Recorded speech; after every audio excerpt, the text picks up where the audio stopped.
Ayan po, natapos na po natin mag-spray ng pamatay ng damo. Kaya tayo ano na, papalis na. Ayan po yung mga aking kinikwentong mga tanim-tanim ko na mga prutas. Hindi natin namamalayan, malalaki na pala.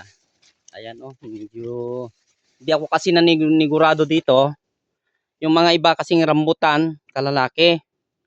Kaya nagtanim na rin ako ng avocado sa malapit sa kanya. Yan, magkalapit lang sila. Para sa ganun, kung kalalaki man lang ito, rambutan na to, kasi marami na akong tanim na kalalaki, hindi tayo maghinayang na putulin ito kung siya ay kalalaki. Kasi meron na itong avocado na malapit sa kanya. Ito, medyo napabayaan po natin yung ating sagingan dito sa banda dito. Kasi inuna nga natin, katulad ng sinabi ko kanina, inuna na natin ang magtanim ng palay. Ayan po, ang aming palayan. At siyempre may kasama ako dito, ang aking pinsan. Yan.